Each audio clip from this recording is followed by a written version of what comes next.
नमस्कार, मैं रंजीत आपके सामने फिर से एक बार हाजिर हूँ और मैं इस वीडियो में आपको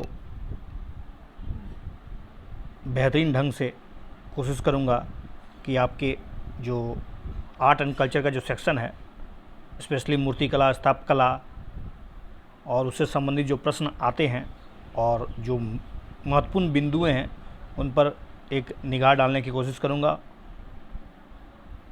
ये निश्चित रूप से आने वाले यूपीएससी प्रीलिम्स के लिए बहुत ही महत्वपूर्ण प्रश्न हैं।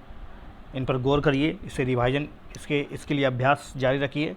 चलिए स्टार्ट करते हैं। सबसे पहले मूर्तिकला और स्थापत्य कला के बारे में, जो महापाषाण संस्कृति है, उस महापाषाण संस्कृति के बारे में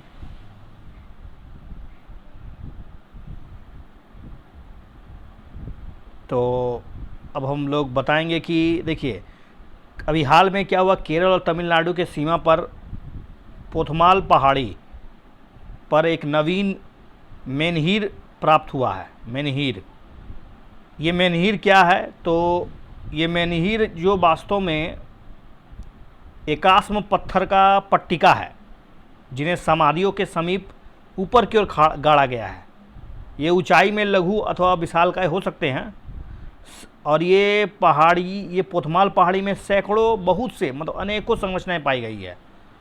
और इसका जो इतिहास है 3000 वर्ष पूर्व प्रागैतिहासिक सभ्यता के जो सावधान केंद्र के अस्तित्व की संकेत करता है। मतलब जनरली इसके बारे में आप कह सकते हैं कि ये 3000 तो पहले का है। दूसरा, ये सावधान केंद्र की ओर हम लोग को बताता है। केरल में अब तक का केरल में सबसे ज़्यादा, याद रखिएगा, केरल में सबसे ज़्यादा ज्ञात मेनहीर मिले हैं और ये महापाषाण संस्कृति के परिचायक हैं। महापाषाण संस्कृति। तो सबसे पहले अब हम लोग को जानना होगा कि ये महापाषाण संस्कृति के बारे में इंडिया में क्या क्या आखिर जानकारियां हैं। तो महापाषाण संस्कृति जनरली मेगालिथ जिसको बोलते हैं, और इससे संबंधित जो आवास स्थल है और उसमें पाए जाने वाले सांस्कृतिक अवशेषों को हम लोगों को जानकारी देता है। इस संस्कृति में मेगालिथ में हम लोगों के विशाल और अपरिष्कृत मतलब अपरिष्कृत पत्थर के जो पट्टिकाएं होती है, उससे निर्मित कुछ चीज़ें मिली हुई है। ऐसे स्मारक विश्व के अनेक भाग में पाए गए हैं, जैसे यूरोप है, एशिया है, अफ्रीका है, मध्य एशिया है, दक्षिण अमेरिका है और भारतीय उपमहाद्वीप में ये सुदूर दक्षिण दक्कन का पठार, विंध्य अरावली पर्वत श्रृंखला में भी पाया गया है। तो अगर कहा जाए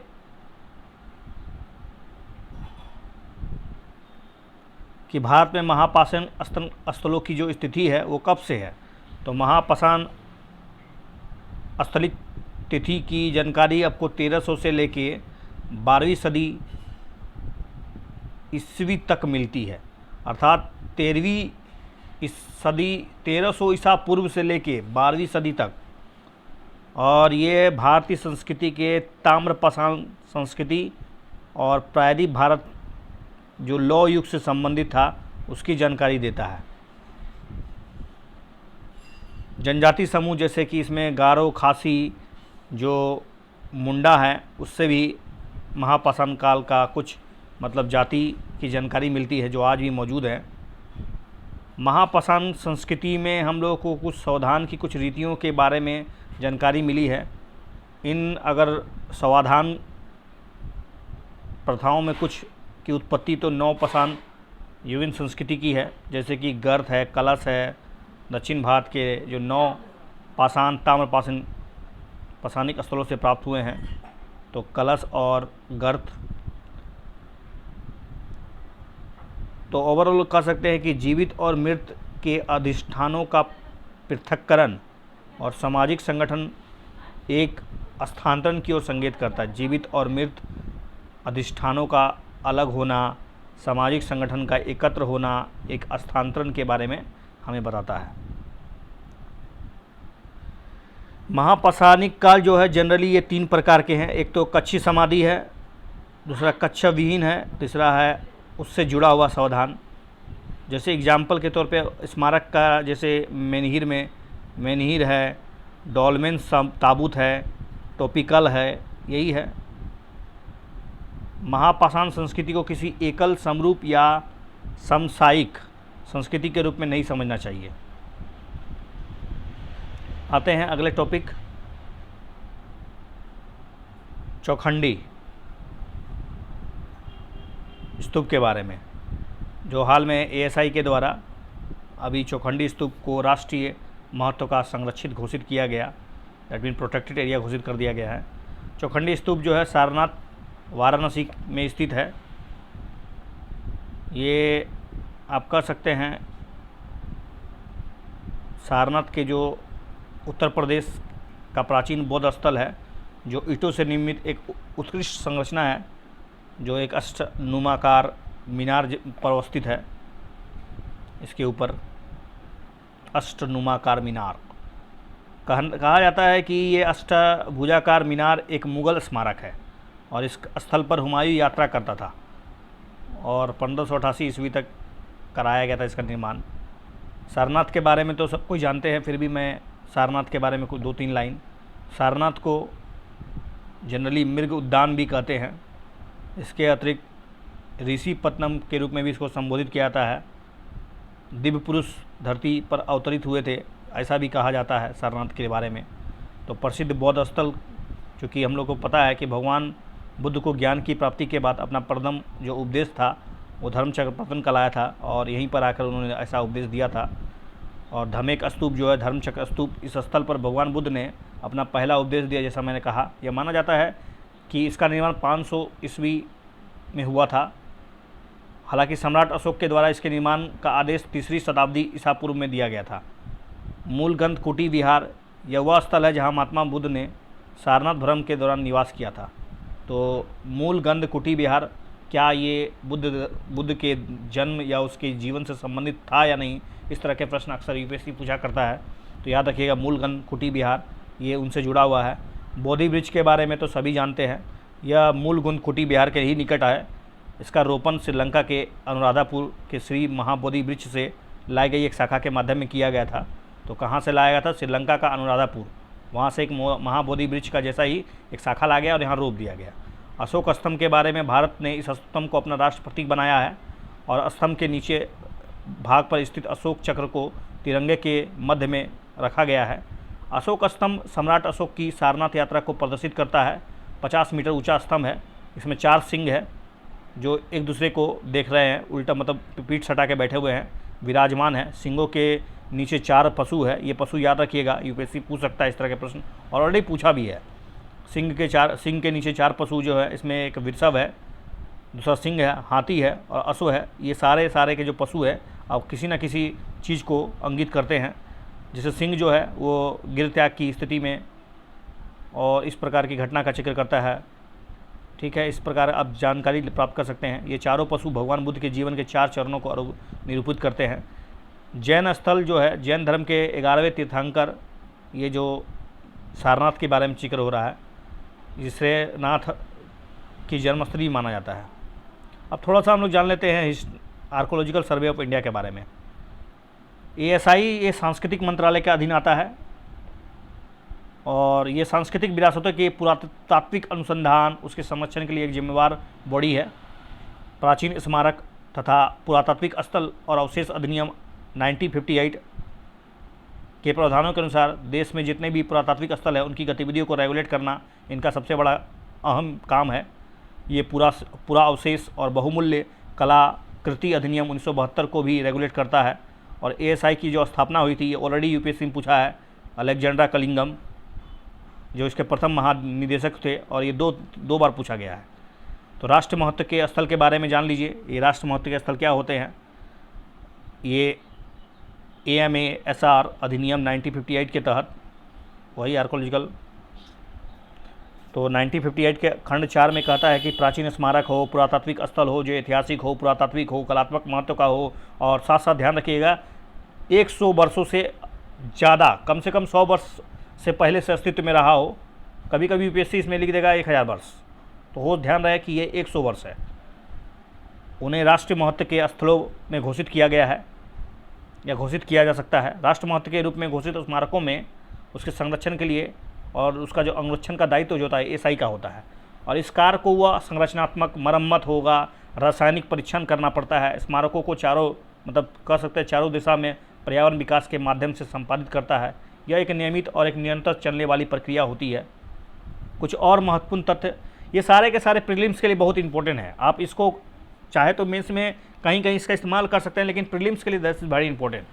तो सांची स्तूप यह भारत की सबसे प्राचीनतम संरचनाओं में से एक सम्राट अशोक के द्वारा 3वीं शताब्दी में बनाया गया था। ऐसा माना जाता है कि शुंग सम्राट पुष्यमित्र शुंग के शासनकाल के दौरान इसको ध्वस्त कर दिया गया था। किसके शासनकाल में? शुंग मित्र था, पुष्यमित्र शुंग वंश का शासक था, और पुष्यमित्र के पुत्र अग्निमित्र शुंग के शासनकाल में इसका फिर से मतलब जीर्णोद्धार किया गया। सातवाहन शासक के दौरान तोरण द्वार और वेदिकाओं के जो आलंबों का निर्माण कराया गया इस स्तूप के चारों तरफ, इससे अधिक अलंकृत किया गया और तोरणा द्वार के कथात्मक जातक कथाएं उस पर आकृतियों को सुसज्जित किया गया। इन रचनाओं पर बोधि वृक्ष के नीचे ज्ञान प्राप्त करते हुए भगवान बुद्ध की प्रतिमा को उकेर दिया गया। भगवान बुद्ध के जीवन को संबंधित विभिन्न घटनाओं का चित्रांकन भी इसमें आप इसके वेदिकाओं में देख सकते हैं, जो बाहर स्पष्ट रूप से दिखता है। सांची स्तूप में 4 सुंदर सुंदर नक्काशी तोरण या द्वार हैं, जो बुद्ध के जीवन और जातक की विभिन्न घटनाओं को दर्शाते हैं। वर्ष 1989 में यूनेस्को ने इसे विश्व विरासत स्थल, यूनेस्को के द्वारा जो विश्व हेरिटेज साइट होता है उसके रूप में इसको दर्जित किया गया, सूचीबद्ध किया गया। अगला टॉपिक मतलब इसी से जुड़ा है। डिफरेंट टाइप के जब स्तूपों के बारे में आपको लिखना पड़े तो आप सारनाथ स्तूप है, भरूत स्तूप, अब हम आते हैं भरूत स्तूप के बारे में। भरूत स्तूप सबसे पहले तो ये मध्य प्रदेश के सतना जिला में है, मध्य प्रदेश का सतना जिला। और इसका निर्माण जो है पूछा जा सकता है कि भरूत स्तूप का निर्माण किस के शासनकाल में हुआ, तो शुंग के शासनकाल के दौरान लगभग 150 ईसा पूर्व में हुआ था। शुंग शासनकाल के दौरान भरूत स्तूप का निर्माण सतना जिला में है, मध्य प्रदेश में पड़ता है। इसका निर्माण लाल बलुआ पत्थर से किया गया था। और याद रखें इसमें संगमरमर का इस्तेमाल बिल्कुल नहीं है। कभी कभी यूपीएससी आपको फंसाने के लिए कर सकती है कि ये संगमरमर से बना है, तो भरूत स्तूप नहीं। भरूत स्तूप जो है ये लाल बलुआ पत्थर से निर्मित है। और इस स्थल की खोज 1873 में एलेक्जेंड्रा कनिंगम के द्वारा ही की गई थी, जो प्रथम एएसआई के महानिदेशक थे। भरूत स्तूप की कई आख्यानात्मक नक्काशी जिसको रिलीफ के से प्रकट होता है कि ये शिल्पकार अपनी चित्रमय भाषा के माध्यम से अत्यंत प्रभावशाली रीति से अपनी कहानियों को प्रदर्शित करने में बहुत ही माहिर थे, सक्षम थे। कथानायक से यक्ष और यक्षिणियों के हाथ जोड़े हुए एकल मूर्तियों को हाथों को चपटा और बच्च से संलग्न कर चित्रित किया गया है। नक्काशी द्वार, पट्टिकाओं पर बौद्ध कथाओं का चित्रण, माया का स्वप्न, देवताओं द्वारा बुद्ध की ज्ञान की प्राप्ति का उत्सव मनाया जाना, बुद्ध के सिंहासन और बोधि वृक्ष की उपासना, हाथियों के द्वारा बुद्ध के सिंहासन के प्रति श्रद्धा अर्पित करना, अनेक जातक कथाओं का भी चित्रण भरूत स्तूप में मिलता है। अगला स्तूप है अमरावती स्तूप।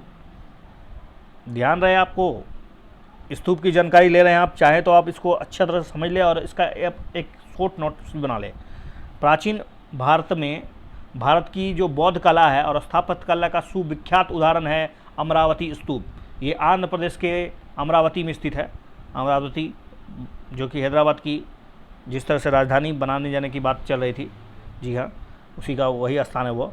इस स्तूप का निर्माण, अमरावती स्तूप का निर्माण जो है 3वीं सदी में ईसा पूर्व में, सारे की घटना ईसा पूर्व में हो रहा, चूँकि ये मौर्य काल आसपास से जुड़ा हुआ है। तो 14वीं शताब्दी तक एक महत्वपूर्ण बौद्ध मठ केंद्र के रूप में ये सुविख्यात होता चला गया। और इस स्तूप की खोज मैकेंजी के द्वारा, कॉलिन मैकेंजी नाम का कोई व्यक्ति था, 1797 में की गई थी। ठीक है, यह चूना पत्थर की 2 स्तंभों को जोड़ने वाली क्षैतिज पट्टिकाओं और साधारण नक्काशियों से युक्त एक संरचना है। ध्यान रहे इसमें बहुत ज़्यादा मतलब खूब उत्कृष्ट नक्काशी नहीं किया गया है। उल्टा के पूछ देगा अमरावती स्तूप जो कि बहुत ही शानदार नक्काशियों से बना है, तो वो स्टेटमेंट बिल्कुल ही गलत हुआ, क्योंकि ये साधारण नक्काशी से बना हुआ एक सरल संरचना थी। लेकिन जब सातवाहन शासक आए और इसका फिर से पुनरुद्धार कराया, तब उसको एक उत्कृष्ट संरचना के रूप में और बेहतर बना दिया गया। तो सातवाहन शासकों के दौरान इस अमरावती जो स्तूप है उसका बहुत अच्छे ढंग से अलंकृत किया गया उसको, ना कि शुरुआती दौर में। ईंटों से निर्मित है, एक स्तूप है, गोलाकार वेदिका से युक्त है, जिस पर भगवान बुद्ध को एक हाथी को शांत करते हुए मानव रूप में चित्रित किया गया है। इसका निर्माण 4 मूल दिशाओं में बाहर की ओर विस्तारित 95 फुट ऊंचा चबूतरा पर किया गया है। अगला है राजस्थान का वैराट स्तूप, ये सम्राट अशोक के द्वारा निर्मित है। मौर्यकालीन स्तूप है, गोलाकार स्तूप है। इसका निर्माण 26 अष्टकोणीय स्तंभों में एकांतर रूप से ईंटों की चूनों द्वारा प्लस्तर करके पट्टिकाओं से किया गया था। वैराट या प्राचीन विराटनगर जो मत्स्य महाजनपद की राजधानी भी थी, विराटनगर, कहा जाता है कि इस नगर की स्थापना राजा विराट द्वारा कराई गई थी और अशोक और इस शासक के द्वारा पांड्यों ने क्या किया, इस छंदवेश में अपने निर्वासन के 13 पांडव थे 13 वर्ष अपने निर्वासन यहीं पर विराटनगर में ही बिताए थे, ऐसा मतलब कहा जाता है। यह स्थान अशोक के 2 अभिलेख और 2 महत्वपूर्ण प्राचीन बौद्ध अवशेष जो है उसके लिए भी प्रसिद्ध है। तो ये था राजस्थान का वैराट स्तूप। और गुजरात का अब आते हैं देवनी मोरी स्तूप। ये सामलाजी के पास मेस्वा नदी के पास स्थित एक विशाल स्थल में कई विहार, छोटी छोटी गुफाएं, चैत्य विद्यमान है। आंध्र प्रदेश में एक स्तूप है, बहुत सारे स्तूप है, नागार्जुन कोंडा है, गोली है, भिट्टी प्रोलू है। देखिए ये थोड़ा सा बोरिंग लग सकता है, लेकिन आपको 2-3 बार सुनने से आपको अभ्यास होगा और इसमें रुचि आ जाएगी। Next topic that is Amravati कला शैली। अमरावती स्कूल आर्ट के बारे में, जैसा कि हाल में आंध्र प्रदेश में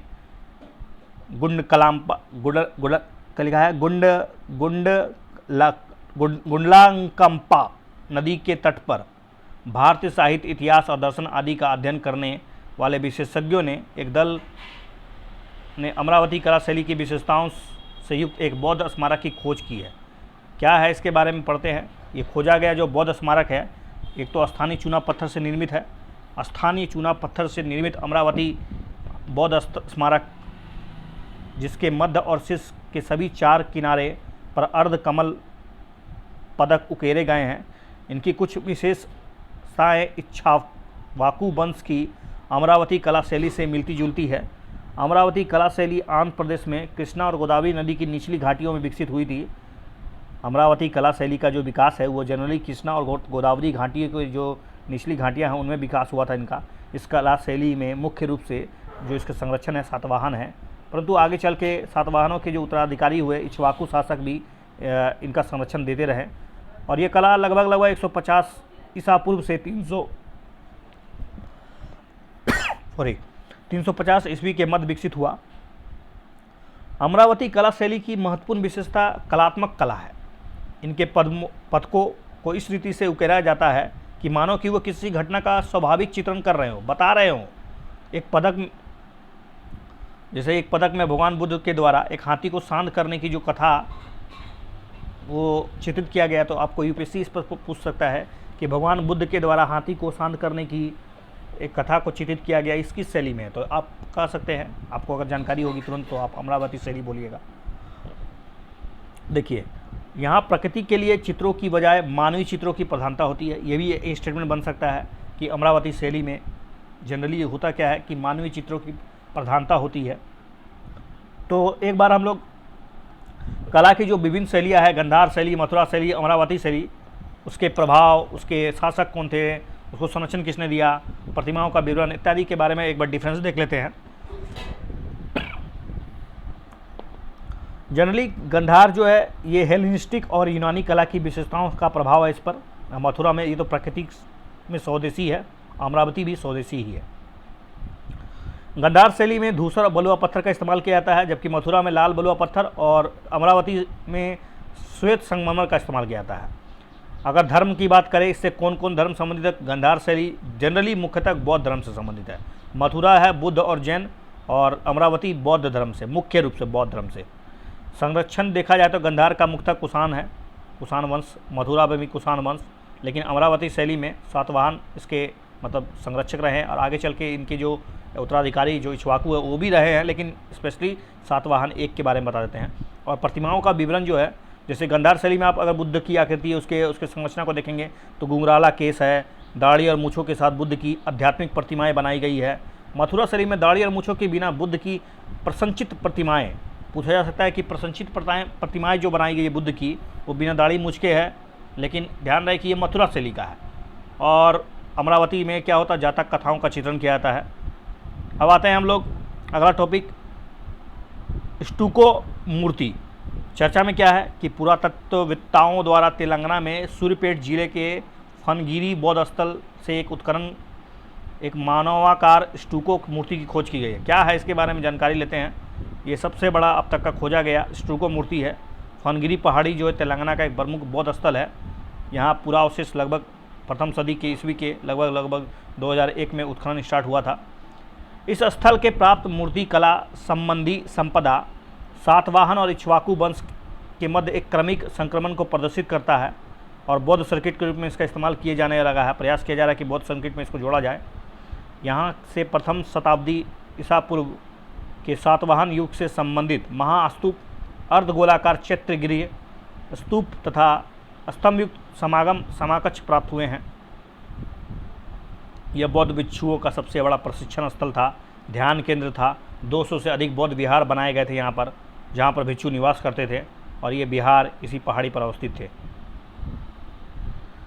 देखिए होता क्या है स्टूको कला के बारे में। स्टूको कला का प्रयोग भित्तियों और भीतरी छतों पर सजावटी लेपन के रूप में तथा स्थापत्य में मूर्ति कला विषयक और कलात्मक विषयों पर ज़्यादा जोर दिया जाता है।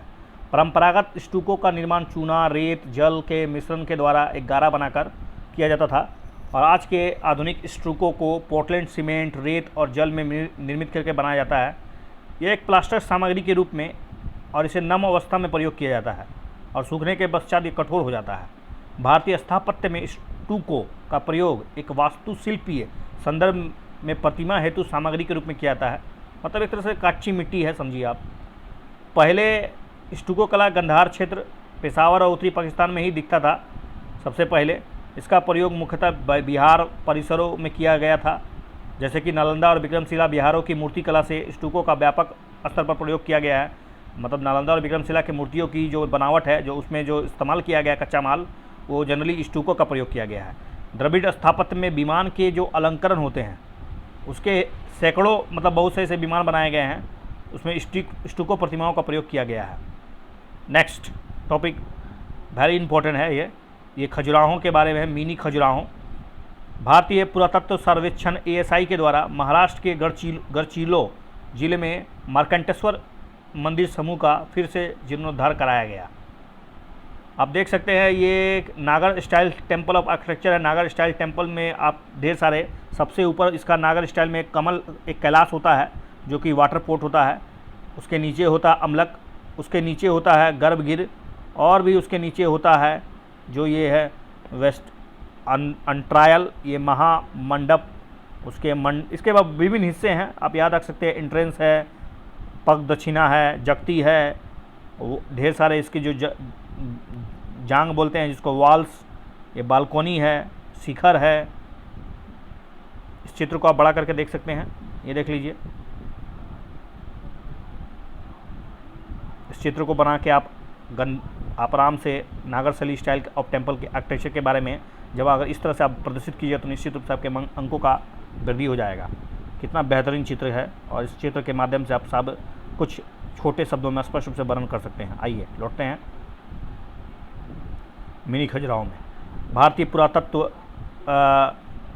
ASI के द्वारा जैसा कि बताया गया कि महाराष्ट्र के मार्कंटेश्वर मंदिर समूह का फिर से उद्धार किया जा रहा है, मतलब फिर से निर्माण किया जा रहा है। क्या है, इस मंदिर का समूह का निर्माण 9वीं सदी से 12वीं सदी ईस्वी के मध्य हुआ था और इस समूह में 24 विभिन्न प्रकार के मंदिर शामिल है। इस मंदिर का नाम मुख्य रूप से मंदिर के नाम पर ही पड़ा है, मुख्य मंदिर के नाम पर पड़ा है। जैसे भगवान शिव को समर्पित है, इसे मार्कंटेश्वर या मार्कंडा देव मंदिर भी कहते हैं। यह मंदिर जो है वेनगंगा नदी के तट पर मार्कंडा गांव में स्थित है।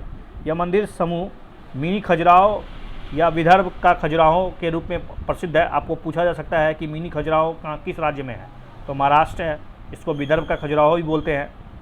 यह मंदिर शैव, वैष्णव और शक्ति पंथ से संबंधित है। ध्यान रहे, ये केवल और केवल शैव से संबंधित नहीं है, यह शैव, वैष्णव और शक्ति पंथ तीनों से संबंधित है। ये मंदिर उत्तर भारत की नागर मंदिर स्थापत्य शैली में निर्मित है और ऐसी मान्यता है कि लगभग 200 वर्ष पूर्व एक वज्रपात हुआ था जिसके कारण मंदिर का जो शिखर है वो टूट गया था, विखंडित हो गया था और फिर 120 वर्ष के बाद अब फिर से एक गोंड शासक आया था, उसने मंदिर का जीर्ण निर्माण करवाया था। नेक्स्ट टॉपिक है बृहदेश्वर मंदिर। बृहदेश्वर मंदिर 23 वर्ष के बाद कुंभविषेकम समारोह आयोजित किया गया था। मतलब 23 वर्ष के बाद बृहदेश्वर मंदिर का फिर से एक बार मतलब जो जल अर्पण होता है, कुंभाभिषेकम। क्या है कुंभाभिषेकम? हिंदू मंदिर में अभिषेक उत्सव का एक बहुत बड़ा भाग रहा है। कुंभ का सीधा अर्थ होता है शीर्ष, और यह मंदिर के शिखर या मुकुट समानता गोपुरम को व्यक्त करते हैं। वहीं अभिषेक का एक मतलब अभिषेक मतलब जल का अर्पण करना, दूध का अर्पण करना का आशय है, अनुष्ठानिक स्नान से है। बृहदेश्वर मंदिर बहुत इंपॉर्टेंट टॉपिक रहेगा यूपीएससी के आने वाले प्रीलिम्स के लिए। तो बृहदेश्वर मंदिर भगवान शिव को समर्पित है। ध्यान रहे, भगवान शिव को बृहदेश्वर मंदिर समर्पित है। छोटे छोटे स्टेटमेंट आपके लिए बहुत कभी कभी बहुत काम हो जाते हैं। हो सकता है यहाँ पर आपको लिख देगा भगवान विष्णु को समर्पित है, बिल्कुल नहीं। बृहदेश्वर मंदिर भगवान शिव को समर्पित है और तमिलनाडु का तंजावुर में कावेरी नदी के दक्षिण तट पर स्थित है। हो सकता है लिख देगा पूर्वी तट पर, नहीं, दक्षिण कावेरी नदी के पूर्वी तट पर नहीं बल्कि दक्षिण तट पर यह है बृहदेश्वर मंदिर। इसे पेरिया कोविल, राजराजेश्वर मंदिर और राजराजेश्वरम के भी नाम से जाना जाता है। राजराजेश्वरम मंदिर कहिए या राजराजेश्वर मंदिर बोलिए, पेरिया कोविल बोलिए, सब इन्हीं के नाम से प्रचलित है। और इस मंदिर का निर्माण लगभग 1003 ईस्वी से 1010 ईस्वी के मध्य चोल का एक महान सम्राट हुआ करता था, राजराजा प्रथम द्वारा कराया गया था। यह भारत के सबसे बड़े मंदिरों में से एक और यह द्रविड़ स्थापत्य कला का एक उत्कृष्ट नमूना है। द्रविड़ स्थापत्य कला का सबसे अगर उत्कृष्ट नमूना कहा जाए तो राजराजेश्वर मंदिर कहिए, राजेश्वरम मंदिर कहिए, बृहदेश्वर मंदिर कहिए, तंजौर मंदिर कहिए। ये यूनेस्को के वर्ल्ड हेरिटेज में शामिल है, जिसमें महान प्राणवान चोल मंदिर के रूप में भी जाना जाता है। इस सूची में शामिल और 2 मंदिर है, एक है गंगई कोंडचोलपुरम मंदिर, दूसरा है दरासुरम का एरातेश्वर मंदिर। दरासुरम का एरातेश्वर मंदिर, ये लोकेशन आप जा सकते हैं, घूमने का मौका मिलेगा आपको। अभी अभी ऊपर पहले हम लोगों ने पढ़ा कि नागर शैली, द्रविड़ आर्किटेक्चर का स्टाइल देखिए कितना अलग है उनसे। लिंगराज मंदिर का आपने देखा था, अब यहाँ पर देखिए किस तरह से ये है आपके द्रविड़ आर्किटेक्चर। द्रविड़ आर्किटेक्चर हो या फिर उत्तर भारत का आर्किटेक्चर हो, जब आपको दोनों में अंतर लिखना हो तो आप इसका फिगर बहुत मतलब इसका चित्र जरूर बनाइए। ये गोपुरम है और आगे जाके मंडप, इसके अंदर का हिस्सा दिखाया गया है, बीच का मंडप है। ये उसके जो सबसे जो शीर्ष में जो प्रमुख देवता का जो घर होता है उसको गर्भगृह बोलते हैं। और ये एक ही मंदिर है, अलग अलग इसके शिखर नहीं है, ढेर सारे शिखर नहीं है। यहाँ एक शिखर होता है जो बहुत ऊंचाई पर जाता है, विमान है, शिखर है। दक्षिण भारत की फिल्मों में आप इस तरह के मंदिरों को आराम से आप देख सकते हैं। तो आगे बढ़ते हैं चोल स्थापत्य कला के बारे में। चूँकि यहाँ पर चोल राजराजेश्वर और उनके द्वारा जो स्थापत्य कला का निर्माण किया गया उसका जिक्र हुआ, तो चोल स्थापत्य कला के बारे में थोड़ा सा जानकारी लेना थोड़ा अच्छा बात है। चलिए, चोल शासनकाल के तहत क्या हुआ, कला और स्थापत्य कला की द्रविड़ अपनी प्रकाष्ठा पर पहुंच गई थी। चोल शासकों ने पल्लव स्थापत्य कला शैली का अनुसरण ही किया था। चोलकालीन मंदिरों के गर्भगृह वृत्ताकार और वर्गाकार दोनों प्रकार के होते हैं। चोल स्थापत्य कला का जो गर्भगृह होता है वो वृत्ताकार भी है, गोलाकार भी है। इसके प्रमुख मंदिर याद रखिए, राजेंद्र प्रथम के द्वारा बनाया गया निर्मित गंगई कोंडचोलपुरम जो शिव का मंदिर है, पुट्टुकोट्टई जिले में नातामल्लाई में स्थित चोलेश्वर मंदिर और कोडुम्बपुलर के मंदिर, तिरुचिरापल्ली के श्रीनिवास लूर स्थित गोरंगनाथ मंदिर। गोपुरम के शीर्ष पर गुम्बदकार शिखर और कलश निर्मित किए जाते हैं। चोल मंदिर पत्थर प्रतिमाओं अलंकरण हेतु विख्यात है। पत्थर पर इतना बेहतरीन अलंकरण है, देख के आप मोहित हो जाइएगा। हालांकि मैं कभी दक्षिण भारत नहीं गया, पर उसकी कल्पना, उसके चित्रों को, उसके फिल्मों पर जैसे आप चेन्नई एक्सप्रेस देखिएगा तो निश्चित रूप से आपको इस मंदिरों का देखने को मौका मिलेगा। अनेक मंदिर स्तंभ युक्त मंडप निर्मित किए जाते हैं। ये अर्धमंडप, महामंडप और नंदी मंडप कहा जाता है इन्हें। प्रतिमाओं एवं अभिलेखों को इन मंदिरों की भित्तियों पर उत्कीर्ण किया जाता है। चोल मंदिर से पाषाण और धातु निर्मित मूर्तियाँ बहुत प्राप्त हुई है। मंदिरों की भित्तियों पर आख्यानात्मक पट्टिकाओं पर रामायण, महाभारत और पुराणों की कथाओं और 63 नैनारों का जीवन चित्रण किया गया है। 12वीं सदी की जो नटराज की मूर्ति है, चोलकालीन मूर्ति, इसका सबसे उत्कृष्ट उदाहरण है। इस मूर्ति में नटराज शिव, जो भगवान शिव के तांडव नृत्य को लौकिक जगत के संहार के रूप में प्रदर्शित किया गया है। शिव को अपने दाहिने हाथ पर शिव अपने दाहिने पैर पर स्वयं को संतुलित करते हुए दाएं पैर से ही अज्ञानता अर्थात विस्मृति के राक्षस को अपस्मार को दमन करते हुए दर्शाया गया है। शिव का बायां पैर जो है भुजंग मुद्रा में खड़ा है, उठा हुआ है, जो तिरोभाव को प्रस्तुत करता है, अर्थात उपासकों के मस्तिष्क से माया भ्रम रूपी आवरण को समाप्त करता है। शिव की भुजाएं, चारों भुजाएं फैली हुई है। मुख्य दाईं भुजा अभय हस्त मुद्रा में, और अन्य जो है शिव अपने ऊपरी दाएं हाथ अपने प्रिय वाद्य यंत्र डमरू को तालबद्ध करते हुए दिखाए गए हैं, और ऊपरी बायां हाथ की हथेली में ज्वाला प्रज्वलित हो रही है, और उसकी मुख्य बाईं भुजा पर डोल हस्त मुद्रा में है। भगवान शिव के केस दाईं और बाईं दिशा में लहराते हुए वृत्ताकार ज्वाला की माला को स्पर्श कर रहे हैं। शिव की नृत्यत मुद्रा इसी ज्वाला से घिरी हुई है। चोल कला नृत्य चोल काल के दौरान भारतनाट्यम और कथकली, इस दो नृत्य कलाओं का प्रदर्शन किया जाता था। भगवान शिव को करण नृत्य के प्रतिपादक के रूप में भी जाना जाता है। चिदम्बरम के नटराज मंदिर और कुंभकोणम में स्थित सारंगपानी मंदिर में भी भगवान नटराज की नृत्य मुद्राओं को प्रदर्शित किया गया है। नाटक राजराजेश्वर नाटकम तथा राजा राज विजयम का प्रदर्शन त्यौहार के दौरान किया जाता था। चित्रकला पेरियानपुरम के दृश्यों का सुंदरतापूर्वक चित्र किया गया है। कांचीपुरम के कैलाश मंदिर और मलयादा पट्टी स्थित विष्णु मंदिर भी चोल चित्रकला का उत्कृष्ट संरक्षणों का एग्जाम्पल है। सुर्खियों में अन्य स्थापत्य कला भी था। सुरंगा बावड़ी, इस स्मारक का चयन वर्ल्ड मॉन्यूमेंट्स फंड एनजीओ द्वारा दक्कन पठार की प्राचीन जल प्रणाली के अंतर्गत किया गया। यह एनजीओ विश्व भर में प्राचीन स्मारकों के जीर्ण उद्धार का काम करती है, निगरानी करती है। सुरंगा बावड़ी कर्नाटक के आदिल शाह युग में निर्मित भूमिगत सुरंगों के माध्यम से जल आपूर्ति की प्राचीन करेज प्रणाली का एक अभिन्न भाग है। करेज लास्ट ईयर आया था परीक्षा में कि क्या है ये। करेज अधिकांशतः मध्य पूर्व क्षेत्र में पाई जाती है। भारत में करेज प्रणाली कर्नाटक के बीदर, गुलबर्गा, बीजापुर, मध्य प्रदेश के बुरहानपुर आदि में पाई गई है। यूसुफ आदिल शाह द्वारा स्थापित आदिल शाह राजवंश ने दक्षिण भारत के पश्चिम दक्कन क्षेत्र में खास करके बीजापुर सल्तनत में 1449 से 1688 तक शासन किया था। और बेलम की गुफाएं, आंध्र प्रदेश के बेलम गुफाएं, मेघालय की क्रेम लिहत ट्राहो गुफाओं के बाद भारतीय उपमहाद्वीप की दूसरी सर्वाधिक लंबी गुफाएं हैं। दूसरा जहाजमल मांडू, यह मालवा सल्तनत के सुल्तान गियासुद्दीन द्वारा निर्मित 2 जलाशयों के मध्य 2 मंजिला महल है जहाज महल। इसका संबोधन उसके द्वारा हरम और बिहार और मनोविद स्थल के रूप में किया जाता था। यह मध्य प्रदेश के मांडू में स्थित है। बीबी का मकबरा 1651 से 1661 के दौरान औरंगजेब के पुत्र शहजादे आजम शाह द्वारा अपनी माता दिलरस बानु बेगम, जिसको रबिया उल दुरानी के नाम से भी जाना जाता है, की स्मृति में बनाया गया। यह महाराष्ट्र के औरंगाबाद में स्थित है और इसे ताजमहल की चित्रग्राही समानता के कारण दक्कन का ताज और साथ साथ कभी कभी ताजमहल का फूड़ भी कहा जाता है। अगला है सिरसा का ठेर टीला।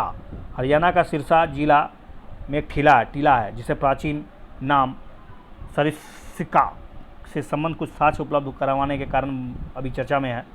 सिरसा को तक्षशिला की ओर जाने वाले प्राचीन मार्ग पर हरियाणा स्थित प्राचीनतम नगरों में से एक माना जाता था।